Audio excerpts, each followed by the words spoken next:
I now give the floor to the representative of the Russian Federation. Thank you, Mr. President.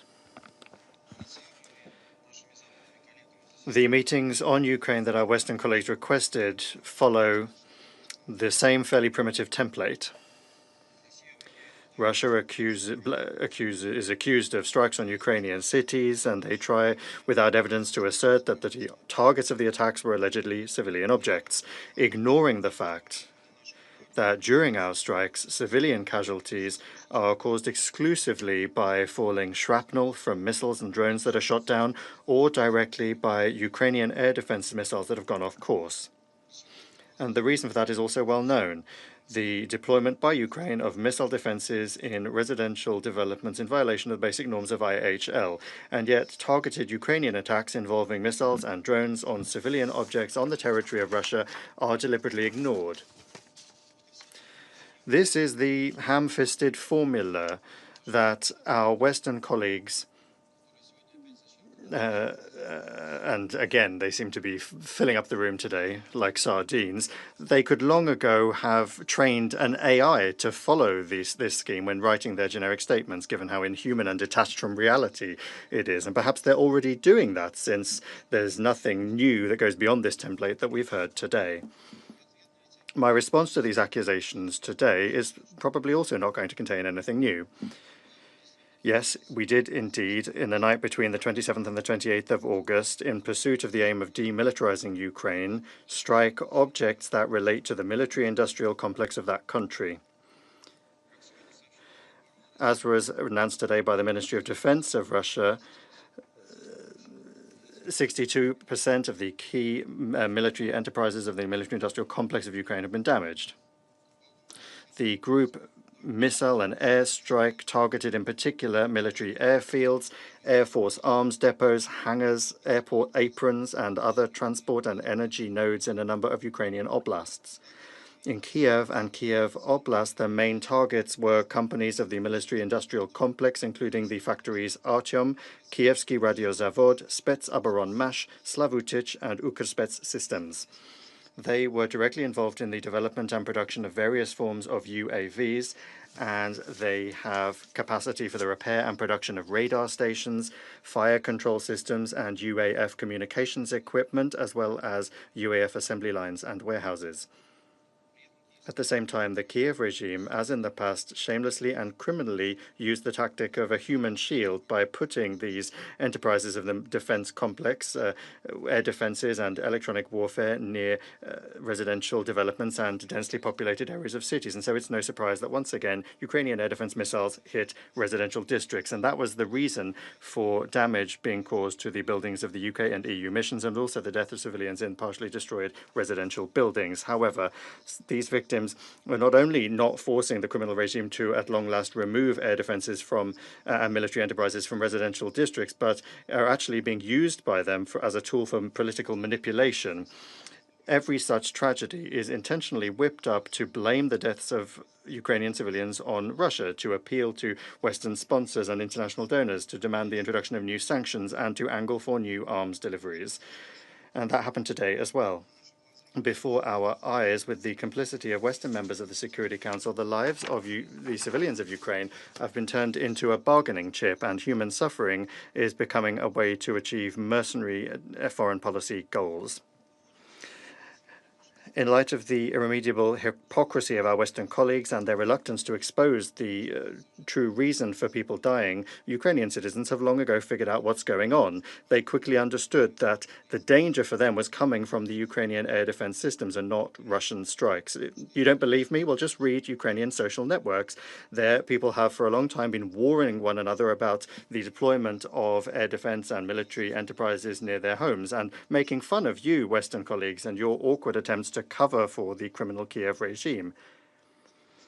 Mr. President, and there's another thing which is transforming today's meeting into a theater of the absurd. While emphasizing the victims and destruction in Ukrainian cities, the Western initiators of today's meeting are, as usual, deliberately ignoring the UAF's premeditated hunting of civilians, including women, children, and older persons on the territory of Russia. Ukrainian Nazis are intentionally using drones, strike drones, against apartment buildings and private residencies, civilian transport, agricultural machinery involved in collecting the harvest, and commercial and social facilities. Each day, Russian regions have tens and hundreds of drones launched against them. In the week from 18 to 24 August alone, the shelling of Ukrainian Nazis caused 140 civilian casualties. 120 people were wounded, including 8 minors, and 19 people died, including 1 child. Our Western colleagues aren't interested in those victims. They are part of their strategy to do harm to Russia at the hands of Ukraine, for the sake of which their anti-Russia project in the past was created by them. Moreover, they intentionally overlook the fact that our combined strike on objects of the military-industrial complex of Ukraine came in response to what has been going on for the last 2 weeks after the Alaska summit, that is to say, attacks on oil refineries in Russia. It's clear that these strikes have no strategic military significance because they don't impact the situation on the contact line. Their true aim is an attempt to damage civilian energy infrastructure and to interrupt fuel supplies. Moreover, behind these actions is the calculation of provoking retaliatory measures from Russia to then misrepresent them as disproportionate and then accuse Moscow of sabotaging any attempts at peace talks. In this context, the strikes on the Druzhba oil pipeline are telling. It is one of the key routes for the delivery of oil to Europe. The most recent act of sabotage on the 22nd of August was so serious that it knocked out the pipeline for several days. In this case, this is a provocation designed to harm the economic interests of EU countries and infrastructure that ensures the energy stability of the region. Under pressure from Hungary and Slovakia, even the European Commission was forced to react to this. In other words, they are today playing up the consequences of Russia's retaliatory actions and intentionally not mentioning the fact of what provoked these strikes. It's a clumsy and hypocritical tactic that shows the selective blindness and double standards of our Western colleagues. Mr. President, these same glaring double standards are clearly on display when the Western accomplices of the Kiev regime continue to ignore what, even by the standards of the Maidan, are skyrocketing human rights violations by the Zelensky regime. We're talking about the mass trampling of fundamental human rights and freedoms, including those of the Russian-speaking population, the hateful harassment of dissenters, attempts to outlaw the canonical Orthodox Church. Even by the most modest calculations, around 7,000 Ukrainians, without reason, exclusively on political grounds, have been deprived of their freedom. And this also applies to clergy from the Ukrainian Orthodox Church, and also journalists and ordinary citizens who express an opinion that is not in line with the position of the regime. Recently, we together received a letter from a former deputy of the Verkhovna Rada of Ukraine, who is now accused of high treason. His name is Alexander Dublinsky. The facts that he touches upon, including the death from torture in the dungeons of the Kiev regime of the American journalist Consuelo Lira, were confirmed by international human rights organizations and referred to in the report of the US State Department on human rights in Ukraine for 2024. Just the other day, Security Council members received another letter, this time from the journalist Diana Panchenko. She asked the UN Secretary General to take measures to protect political prisoners. She refers also to reports from the Office for the High Commissioner for Human Rights, which notes systematic cases of arbitrary detention without official charges, the use of torture, and denial of access to justice under the Kiev regime. Attached to the letter is a list of more than 550 victims of political persecution in Ukraine. Even a brief analysis of the content of these letters allows us to draw a clear conclusion. The Zelensky regime has created a machine of repression that is based on violating fundamental human rights and freedoms. The state security bodies, obedient courts, and the security and defense agencies are being used to intimidate society and prevent dissent. How much longer will Security Council members ignore these cries for help and make out as though nothing of the sort is happening in Ukraine?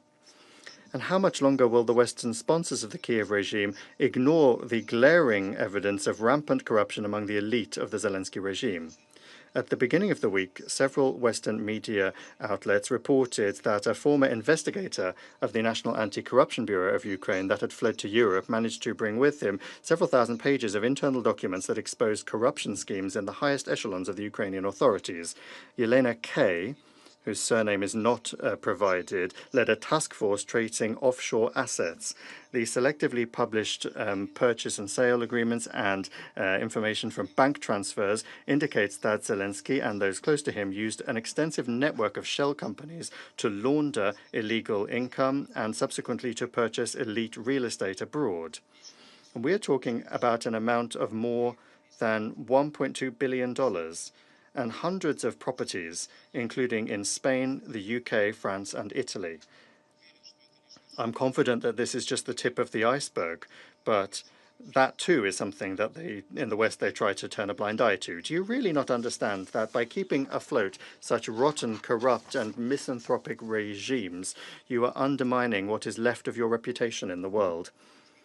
Mr. President, if our Western colleagues were able to speak the truth, they would long since have acknowledged that for many years the West had been creating in Ukraine direct threats to the security of the Russian Federation and essentially indulged the actions of the Kiev regime to exterminate on Ukrainian territory everything Russian and the Russian-speaking population, in gross violation of the UN Charter, which requires upholding human rights, including linguistic and religious rights, as well as numerous international conventions, as well as the Constitution of Ukraine itself. This admission would be an excellent starting point for a long-term and sustainable settlement of the Ukrainian crisis. That's not happened yet, but there is some optimism coming from the fact that some of our partners, first and foremost the United States, are more and more understanding the need to address the root causes of the conflict, without which it won't be possible to resolve it. More and more understanding the need to address the root causes of the conflict, without which it won't be possible to resolve it. These sorts of trends that in particular emerged during the recent Russo-American summit in Alaska are keeping the Zelensky regime up at night, as well as its European sponsors. And so that is why they're doing everything they can to try to outmaneuver the positive understandings achieved in Alaska, or at least to distort them. This is most evident now when it comes to the issues of security. In that regard, I would like to declare to be unacceptable any new attempts to resolve collective security issues in circumvention of Russia without taking into account our interests and concerns. These attempts were what provoked the crisis situation in the Euro-Atlantic area, and a solution to that is not yet in sight. We have repeatedly explained our position of principle on this, a cornerstone of which is mutual respect and equality. We oppose any impingement on the sovereignty and independence of other states, and we will not allow such attempts when it comes to Russia. Our legitimate interests in the security sphere will be upheld hard and fast. In the form of security guarantees, the collective West is promoting one-sided, essentially neo-colonial initiatives to deter Russia. This relates to the clearly unfeasible European plans for the further militarization of Ukraine, the building up of the military presence of NATO countries in the Black Sea region, including airspace patrols. And they are also shamelessly proposing to limit the number of guarantor countries to the key states of NATO. Colleagues, the provision of security guarantees is not a condition, but rather the result of a peace settlement after the root causes of the conflict in Ukraine have been removed. The security guarantees in the form that they are being voiced by our former European partners would only facilitate a further degradation of strategic stability at the regional and global levels. In this regard, it would be appropriate to recall the initiative of the Ukrainian side itself, which was proposed by Ukraine in April 2022 in Istanbul. The Ukrainian negotiating team at the time outlined the main principles of an agreement on concluding the hostilities and ensuring a sustainable settlement. That included Ukraine's abandonment of entry into NATO or any other нейтрального и безъядерного статуса. В этом контексте украинская сторона предложила. The Ukrainian side proposed, and our delegation agreed to develop security guarantees, the parties to which would be all of the permanent members of the UN Security Council, as well as specific states that may have an interest in joining this group of security guarantors.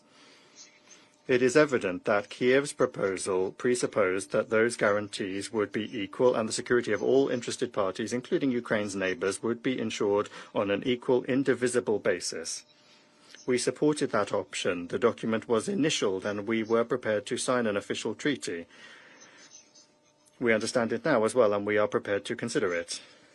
Unlike the various other schemes being discussed that essentially boil down to the territory that is still under Ukrainian control being buttressed by NATO countries, even going as far as the introduction of military contingents there.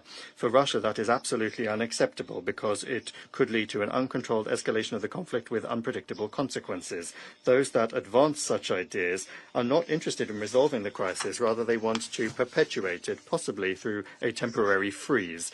That is not at all what we were talking about in Alaska.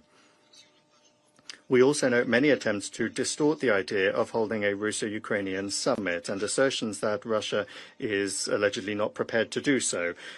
Quite the opposite. We have repeatedly said that we can consider this scenario, but provided that there is thorough prior preparation for such a meeting and the substantive content of it.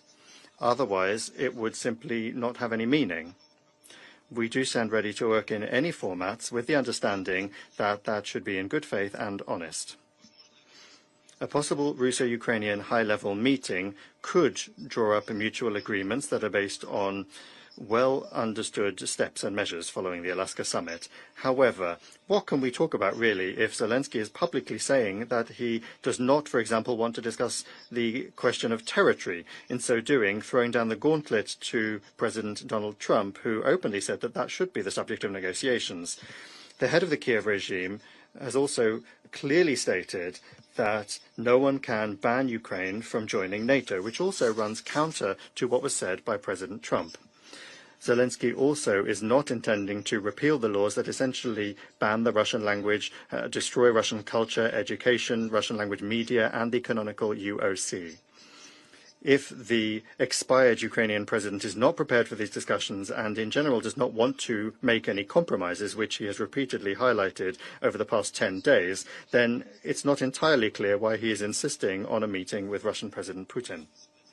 Mr. President, to achieve mutually acceptable solutions that would guarantee a non-repetition of the conflict, diplomatic efforts must be intensified. I would remind you that during the third round of the renewed Istanbul negotiating track on the 23rd of July, we proposed that the Ukrainian side consider the creation of 3 working groups on political, humanitarian and military issues.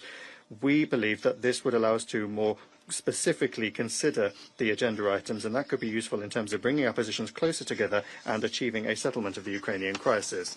More than a month has gone by since then, but we have still not got a response from Ukraine. We believe that this matter and the course of the negotiations in Istanbul in general to be something of a litmus test for what Kiev is really interested in. Is it diplomatic work or simply PR and the sabotage of constructive mediation efforts? Thank you for your attention. Agradezco a la delegación. I thank the representative of the Russian Federation for the statement. I will now make a statement in my capacity as representative of Panama.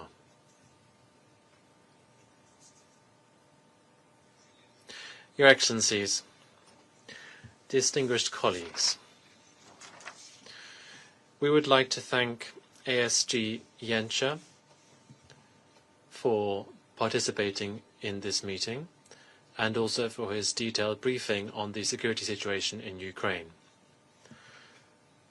We note the participation of Her Excellency Yulia Syrydenko, the Prime Minister of Ukraine, and we also welcome the participation of the representatives of Poland, Estonia, Norway, Germany, Romania, and the European